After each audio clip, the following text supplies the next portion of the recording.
Hi family, இப்போ இருக்கீங்க நல்லா இருக்கீங்களா? நான் உங்கள் ராஜலக்ஷி பேசுகிறேன். ஸோ இந்த டிஎன்பிஎஸ்சி குரூப் 1 இருக்கட்டும், குரூப் 2 மெயின்ஸாக இருக்கட்டும், எல்லாத்துக்கும் ஒரே ஒரு பேசிக்ஸ் தெரிஞ்சுக்கோங்க. நிறைய பேர் உங்கள்கிட்ட ஒரு சில பொய் சொல்லலாம், இல்லை ரூமராக இருக்கலாம், நீங்களே ஒரு தப்பான அசம்ஷனில் கூட இருக்கலாம். பட் ரியாலிட்டியை நான் சொல்லிடுறேன், சிலரும் உண்மையை சொல்லும்போது கஷ்டமாக தான் இருக்கும், புரியுதுங்களா? இப்போ நீங்கள் அதை ஃபாலோ பண்ணிட்டீங்கன்னு வச்சுக்கோங்களேன், அதை உங்களை எக்ஸாமில் காப்பாற்றிடும். நான் தெரிஞ்சதை சொல்லிடுறேன். அதுக்கப்புறம் நீங்கள் எக்ஸாம் எப்படி எழுதுவீங்க? ஒன்று நான் சொல்கிறத கேட்டு போயிட்டு சில பேர் பாஸ் ஆக வாய்ப்பு இருக்குது. ஒன்று நான் சொல்கிறது கேட்டு போயிட்டு இல்லை அவன் சொல்கிறதுலாம் வாய்ப்பே இல்லை, நான் அவர் சொன்னது தான் அவர் சொன்னது தான் இன்னும் சொல்லிட்டு போயிட்டு சொதப்புறவங்க இருக்கலாம், வாய்ப்பு இருக்குது. ரைட்டு தானே? பாசிபிலிட்டிஸ். ஸோ நான் சொல்கிறத கேட்டுக்கோங்க, அதில் நியாயம் இருந்துச்சுன்னா ஃபாலோ பண்ணுங்கள். ஃபஸ்ட்டு ஒரு எக்ஸாம் போயிட்டீங்க, உங்கள்கிட்ட என்ன எதிர்பார்க்குறாங்க? ஒரு கொஸ்டின். அந்த கொஸ்டின் எப்படி இருக்கும்? ஒன்று ஈஸியாக இருக்கும், இன்னொன்று மீடியமாக இருக்கும், இன்னொன்று டஃபர். இந்த 3 கேட்டகிரி தான். ரைட்டு தானே? ஈஸின்றது எப்படி இருக்கும்? டைரெக்டான சிம்பிள் கொஸ்டினாக இருக்கலாம், டைரெக்டான சிம்பிள் கரண்ட் அஃபேர்ஸாக இருக்கலாம். ரைட்டு தானே? அது எல்லாருக்கும் தெரிஞ்ச ஒரு கரண்ட் அஃபேர்ஸ், இது கண்டிப்பாக உங்களுக்கு தெரியாமல் இருக்க வாய்ப்பே இல்லைப்பா அப்படின்ற கரண்ட் அஃபேர்ஸ். புரியுதா? இந்த பேசிக்ஸ் இருந்தாலும் தெரியாமல் வர வாய்ப்பே இல்லை அப்படின்றது தான் சிம்பிள் கொஸ்டின். ஸோ அப்போ ஃபஸ்ட்டு கேட்டகிரியில் இப்போ ஓரளவு கொஸ்டின் பேப்பர் 30% சிம்பிள் ஆக்கிட்டாங்க. என்ன பண்ணணும்? அப்போ நீங்கள் பேசிக்ஸ் தெரியாமல் போகக்கூடாது. தான் பேசிக் லாஜிக். நான் அதனால தான் நான் என்ன பண்ணுறேன்னா, பேசிக்ஸை ஃபஸ்ட்டு ஸ்ட்ராங் பண்ண சொல்லுவேன் பசங்களை. என்கிட்ட கோர்ஸ் ஜாயின் பண்ணிங்கன்னா பேசிக் ஸ்ட்ராங்காக இருக்கணும், முதல்ல அதில் கை வைங்க. அது தெரியாமல் நீங்கள் அடுத்து போகக்கூடாது. எடுத்தோன்னு நான் அங்கே போய் பெரிய லெவலில் பிடிக்கணும்னு போகக்கூடாது. இப்போ நீங்கள் ஜிம்முக்கு போகிறீங்க, எக்ஸசைஸ் பண்ண ஃபஸ்ட்டு வார்ம் அப் தான் பண்ண சொல்லுவாங்க. வார்ம் அப் பண்ணி உடம்புலாம் செட் பண்ண சொல்லுவாங்க. நீங்கள் போயிடுன்னு தெரியும், ஒரு 1 வீக்கு ராடிக்கு தான் தொட விட மாட்டாங்க. அதுக்கப்புறம் கொஞ்சம் கொஞ்சமாக தான் பண்ண விடாங்க. ஃபஸ்ட்டு ஒரு 2 கிலோ, அப்புறம் ஒரு 5 கிலோ, அப்புறம் தான் அதுவும் 5 கிலோவில் ஒரு 2 மந்த்ஸ் ஒரு 1.5 மாதம் பண்ணிங்கன்னா தான் அப்புறம் தான் வந்துட்டு ஒரு 10 கிலோ தொட விடுவாங்க. அதுக்கப்புறம் ஒரு 5 கிலோ, ஒரு ப்ராப்பர் ட்ரெயின்ட்டு பண்ணிங்கன்னா அப்புறமா நீங்கள் நல்லா டெவலப் ஸ்டன் ஆகிற ஒரு 20 kg போடுவாங்க. ரைட்டு தானே? அதுக்கப்புறம் உங்களோட பாடி ஃபிசிக் ஏற்ற மாரி உங்களோட ஹைட் வெயிட்டுக்கு ஏற்ற மாரி எந்த அளவு இருக்குது அதுக்கேற்ற மாதிரி அப்படியே இம்ப்ரூவ்மெண்ட் போய்ட்டு இருக்கும். 80 kg இன்க்ரீஸ் ஆகும். இதுதான் லாஜிக். அதே தான் இங்கேயும். புரியுதுங்களா? நீங்கள் படிக்கும்போது பேசிக்ஸ் நல்லா ஸ்ட்ராங் ஆகும். புரியுதுங்களா? அடித்தில் நல்லா போட்டுருங்க, அதுக்கப்புறம் கொஞ்சம் கொஞ்சமாக அப்டேட் பண்ணுங்க.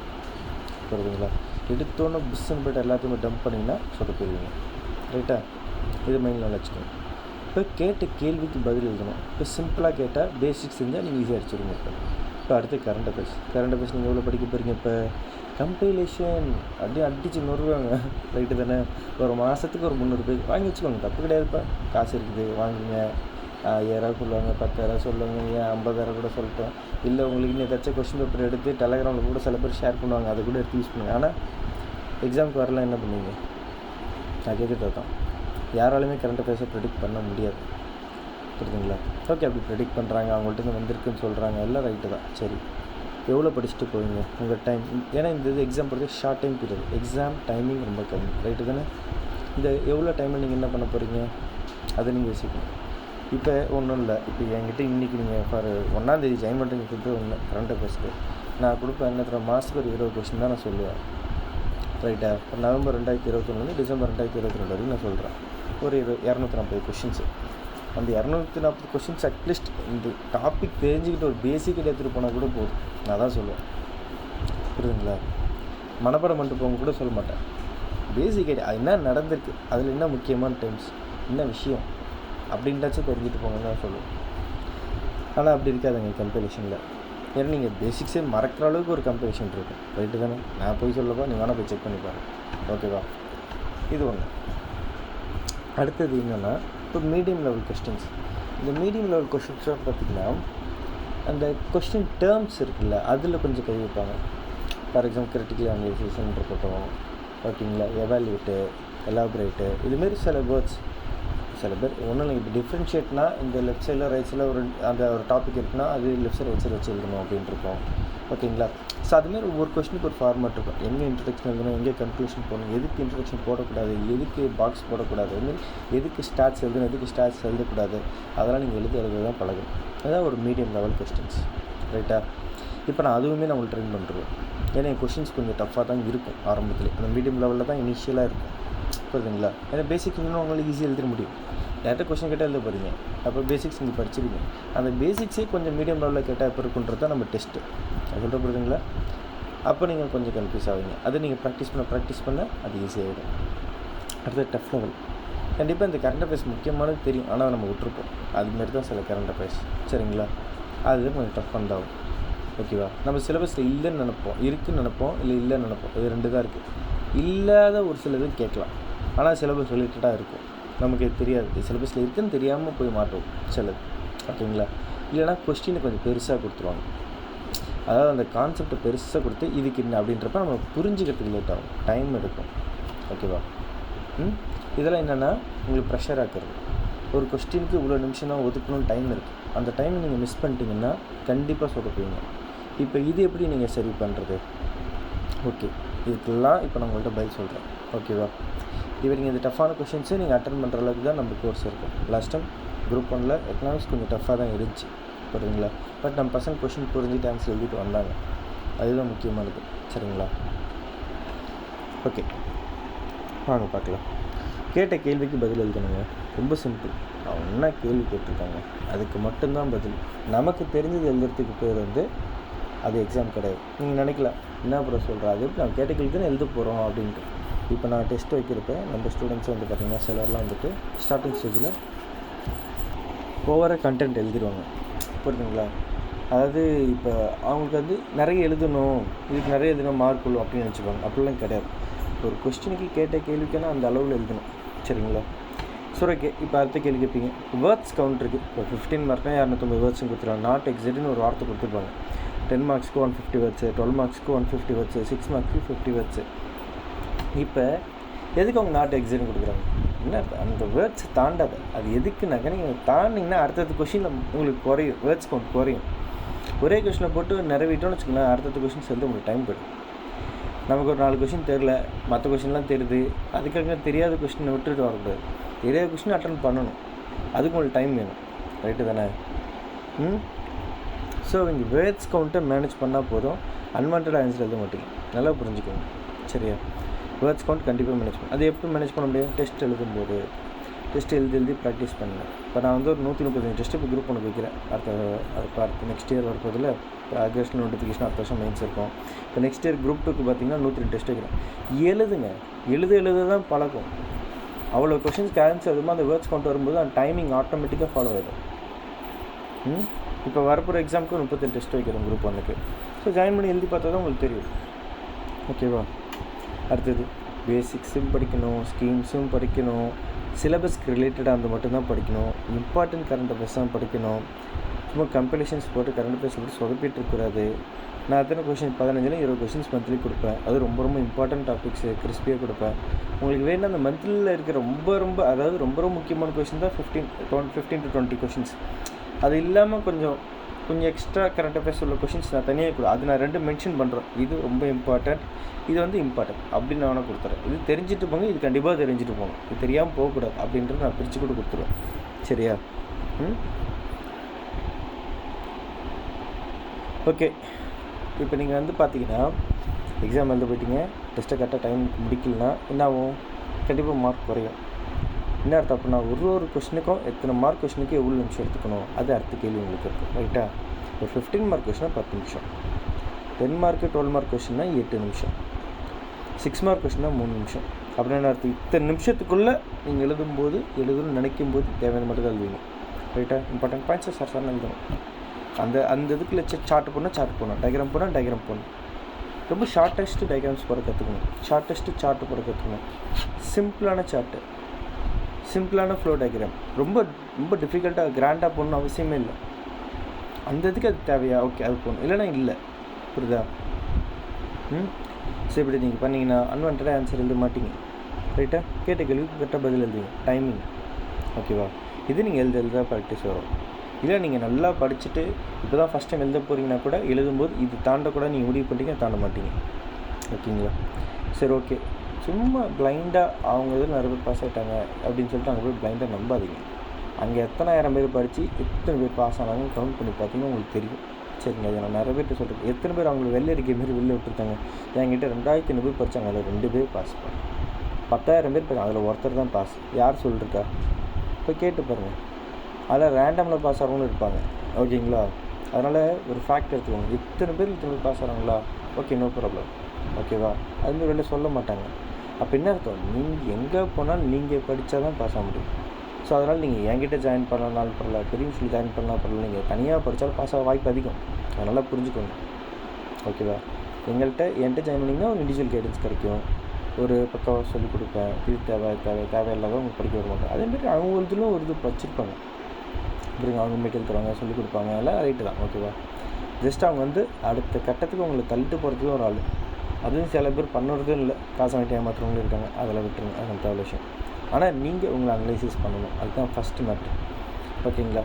நீங்கள் டாப்பர் ஆகிறதும் ஃபெயில் ஆகிறதும் பாஸ் ஆகிறது எல்லாமே உங்கள் கையில் மட்டும்தான் இருக்குது. அது உங்களோட மைண்ட் செட்டில் தான் இருக்குது. எக்ஸாம் போனோன்னு பார்த்தோன்னு பயப்படக்கூடாது, ஃபஸ்ட்டு பயப்படவே கூடாது, நார்மலாக போய்ட்டு வரணும். நல்லா ப்ராக்டிஸ் பண்ணுங்கள்.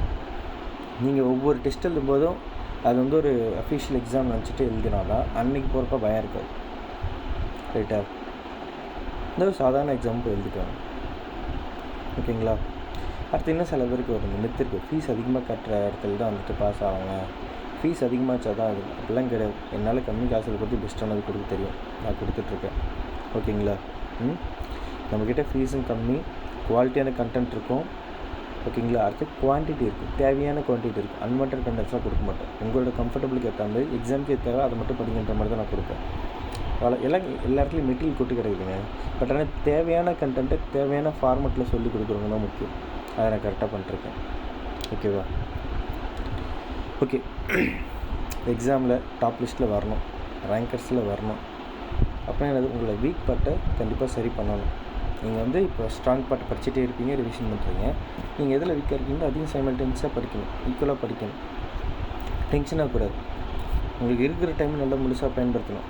அதாவது இன்றைக்கே பாதி பேர் எக்ஸாம் எழுத விட்டுருப்பீங்க, எழுத வேணாம் விட்டுட்டு போய்ட்டோம் அப்படின்னு இருக்கும். இன்னும் 20 கிட்டத்தட்ட ஒரு 28 நாள் மேலே இருக்கும், ஓகேவா? எதுக்கு இப்போ விட்டுட்டு வரணும்? இந்த 30 நாளில் என்ன வேணால் பண்ண முடியும். சிலபஸ் முடிக்கிறோமோ இல்லை அடுத்தது ஃபஸ்ட்டு இந்த எக்ஸாமுக்காக நம்ம ப்ரிப்பேர் பண்ணுறோமா, முடிஞ்ச அளவுக்கு ப்ரிப்பேர் பண்ணிட்டு போகணும். சொல்ல முடியாது, உங்களுக்கு தெரிஞ்ச கொஷின்ஸ்லாம் வரலாம், நீங்கள் ஸ்கூலில் படித்த ஞாபகம் வரலாம், காலேஜில் படித்தப்போ கேட்டதெல்லாம் ஞாபகம் வரலாம், ஏதாச்சும் ஒன்று எழுதலாம், பாஸ் ஆக வாய்ப்பு இருக்கும். நீங்கள் இருக்கிற ஆப்பர்ச்சுனிட்டி விட்டுறக்கூடாது. ப்ரிலிம்ஸ் கிளியர் பண்ணது பெரிய ஆப்பர்ச்சுனிட்டி, அதனால் புரிஞ்சுக்கணும், சரிங்களா? இருக்கிற டைமில் எவ்வளோ கம்ப்ளீட் பண்ணிட்டு இப்போ எக்ஸாம் எழுதிட்டு வாங்க. ஓகே, இப்போ எக்ஸாமில் உங்களை ஆன்சர்ஸை நீங்கள் எவாலுவேட் பண்ணுறவங்களுக்கு கம்யூனிகேட் பண்ண போகிறீங்க. அதை கேட்ட கேள்விக்கான பதில் சொல்ல போகிறீங்க, ஓகேங்களா? ரொம்ப சிம்பிளான டேட்டாஸ் எழுதுங்க, புரியுதுங்களா? சிம்பிளான கண்டென்ட்டு. நீங்கள் நிறைய டேட்டா படித்தாலும் அது எப்படி சிம்பிளாக எழுதணும், எது தேவை அந்த நேரத்துக்கு, அந்த பாயிண்ட்டுக்கு, அந்த கேள்விக்கு, அதுதான் எவாலுவேட்டருக்கு தேவை. ப்ராப்பரான ஆன்சர், அவ்வளோதான், வேறு ஒன்றுமே இல்லை. அது சிம்பிளாக இருக்கா, டஃப்பாக இருக்கீங்களா, ரொம்ப டேட்டா இருக்கா, அதில் அடுத்தது தான். கேட்ட கேள்விக்கான பதில் இருக்கா, அதில் டேட்டாவோட எழுதுனா ஓகே, கொஞ்சம் எக்ஸ்ட்ரா மார்க்கு. சார்ட் டிக்கெட்லாம் போனால் அதுக்கு கொஞ்சம் எக்ஸ்ட்ரா மார்க்கு, புரியுதுங்களா? அவ்வளோதான். கொஸ்டினை புரிஞ்சுட்டு கட்டாத அதுக்கான மார்க்கு. ஹேண்ட் ரைட்டிங் முக்கியமானு கேட்டிங்கன்னா எழுதுறது புரியணும். ஹேண்ட் ரைட்டிங் ரொம்ப அழகாக இருக்கணும் அவசியம் இல்லை, ஆனால் நீங்கள் எழுதுகிற எழுத்து கண்டிப்பாக புரியணும், ஓகேவா? இந்த 7 விஷயத்தை நீங்கள் ஃபாலோ பண்ணிங்கன்னா கண்டிப்பாக நீங்கள் டாப் போஸ்ட் வாங்கிடலாம், சரிங்களா? இப்போதைக்கு உங்களுடைய அன்பு உடன்பிறப்பு ராஜலக்ஷி அகாடமி. நம்ம கோர்ஸ் ஜாயின் பண்ண பார்த்தீங்கன்னா வாட்ஸ்அப்பில் மெசேஜ் பண்ணுங்கள், 9600819370. Group 1 course full course prelims and mains சேர்த்து 5999, ஓகேங்களா? குரூப் 1 மெயின்ஸில் உங்களுக்கு 135 டெஸ்ட் வரும், ப்ரிலிம்ஸில் ஒரு 390 மேல் டெஸ்ட் இருக்கும், எல்லாமே ஆன்லைன் டெஸ்ட் தான், ஓகேங்களா? டிஜிட்டல் எவல்யூஷன் தான், ஓகேவா? குரூப் 30 ஃபுல் கோர்ஸ் இருக்குது, ப்ரிலிம்ஸ் அண்ட் மெயின்ஸில் 102 டெஸ்ட் வரும், 5999 ரூபா. குரூப் 4 கோர்ஸ் 1999 ரூபா, சரிங்களா? இதுமாதிரி குரூப் 3 கோர்ஸ் இருக்குது, அதுவும் 1999. குரூப் 1C கோர்ஸ் இருக்குது, அதுவும் 5999 ரூபா, சரிங்களா? ஸோ இன்ட்ரெஸ்ட் இருக்கவங்க ஜாயின் பண்ணிக்கோங்க, பக்கவாக இருக்கும், ஒர்த்தாக இருக்கும். அதாவது இன்னமும் சில பேர் அவங்க சொல்கிறது தான் கரெக்டாக இருக்குன்னு சொல்கிறப்ப ஏமாறாது, கொஞ்சம் அனலைசிஸ் பண்ணுங்கள், ஓகேங்களா? ஒரே கேள்வி, உங்கள்கிட்ட எத்தனை பேர் படித்தாங்க, எத்தனை பேர் பாஸ் ஆகினீங்க? நான் சொல்கிறேன்ல, இப்போ குரூப் 2 ப்ரிலிம்ஸில் 78 பேர் படித்தாங்கப்பா, அதில் 56 பேர் பாஸு. நான் சொல்கிறேன்ல, சிலர் 3000 பேர் பாஸ்ன்னாங்க. போய் கேளுங்க, எத்தனாயிரம் பேர் படித்தாங்க அப்படின்னா, ஆன்லைனில் எத்தனை பேர் படித்தாங்க, ஆஃப்லைனில் எத்தனை பேர் படித்தாங்க, அல்லது கணக்கு கேளுங்க. கேட்டால் தானே பதில் கிடைக்கும். போய் கேட்டு பாருங்கள், அப்புறமா தெரியும். சொல்லிட்டாங்கன்னா ஓகே, சில பேர் சொல்ல மாட்டாங்க. சொல்லிட்டு ஏதோ ராஜதந்திரம் உடைஞ்சு விடும் நல்லவா, சொல்ல மாட்டாங்க, சரியா? ஓகேவா? ஸோ ஜாலியாக என்ஜாய் பண்ணுங்கள், நல்லா படிங்க. ஃபேமிலி ப்ரெஷர்ஸ் புரியுது, இந்த மாதம் கண்டிப்பாக எல்லாருக்கும் ப்ரெஷராக இருக்கும் சொல்லலாம், படிக்கவே முடியாது. அந்த ஃபேமிலி ப்ரெஷர்லாம் February 26 உட்காந்து டீல் பண்ணிக்கலாம். இப்போ உட்காந்து படிக்கணும், சரியா? நமக்கு 1008 பிரச்சனை வரலாம், எல்லாத்தையும் ஓரம் வச்சுட்டு படிங்க, அது மட்டும் போதும். ஓகேவா? நம்ம கோர்ஸ் ஜாயின் பண்ணுறவங்க அடுத்த எக்ஸாம்ஸ்க்கு ஜாயின் சீக்கிரம் ஜாயின் பண்ணுங்கள். நான் சொல்லிக் கொடுக்க நான் ரெடியாக இருக்கேன். நான் இன்னும் சில விஷயம்லாம் கொஞ்சம் இம்ப்ரூவ் பண்ணணும்னு நினைக்கிறேன் ஸ்டூடெண்ட்ஸ்க்காக. ஸோ கண்டிப்பாக என்னால் பண்ண முடியும். சில பேர் ஆஃப்லைன் கேட்குறீங்க, நான் ஆஃப்லைன் இன்ஸ்டியூட் பிடிக்க ஆரம்பிக்க வாய்ப்பு இல்லை, என்கிட்ட காசு இல்லை. ஃபேக்ட் இதுதான், இது ஒரு பெரிய இன்வெஸ்ட்மெண்ட்டுங்க. நீங்கள் சில புரிஞ்சிக்காமல் கேட்குறீங்க, சில ஆசையில் கேட்குறீங்க ஆஃப்லைன் தான் வருவோம் ப்ரோ அப்படின்லாம் சொல்கிறீங்க. என்கிட்ட ஆஃப்லைனுக்கு இல்லை, எனக்கு ஆன்லைனில் பண்ணுறது தான் ஃபஸ்ட் இன்ட்ரெஸ்ட்டு. இப்போதைக்கு நான் அதை பண்ணுறேன். இதுலேயே என்னால் உங்களுக்கு ஆஃப்லைன் மாரி பண்ண முடியும். நான் சொல்கிற கொடுத்தா உங்கள் வீட்டில் உட்காந்து உங்களுக்கு சொல்லிக் கொடுக்குற மாதிரி தான் இருக்குது ஃபுல்லாகவே. எந்த டவுட்னா எப்போ வேணால் நீங்கள் கேட்கலாம். வாட்ஸ்அப்பில் மெசேஜ் போட்டு போயிட்டே இருக்கலாம். ஆடியோ மெசேஜ், டெக்ஸ்ட் மெசேஜ் போடுங்க, நான் கண்டிப்பாக பார்த்து ரிப்ளை பண்ணுவேன். சரி, இண்டிவிஜுவல் கைடன்ஸா டவுட்டு கேளுங்க, எத்தனை டவுட் வேணால் கேளுங்க, நான் சொல்லிட்டு போகிறேன். எனக்கு அதுதான் வேலை, சரியா? நீங்கள் எக்ஸாம் படிக்கலான்னு கேட்டால் நான் எக்ஸாம் படிக்கலான்னு சொல்லி தான் கரெக்டாக இருக்கும். இந்த ப்ராசஸ் பண்ணுறது தான் கரெக்டாக. எல்லா ப்ராசஸும் நான் தான் பண்ணிருக்கேன். அப்லோடாக இருக்கட்டும், எடிட்டிங்காக இருக்கட்டும், ப்ரூஃப் செக்கிங்காக இருக்கட்டும், கண்டென்ட் ரெடி பண்ணுறதா இருக்கட்டும், கொஷின் பேப்பர் ரெடி பண்ணுறதா இருக்கட்டும், எல்லாமே நான் தான் பண்ணிருக்கிறேன்.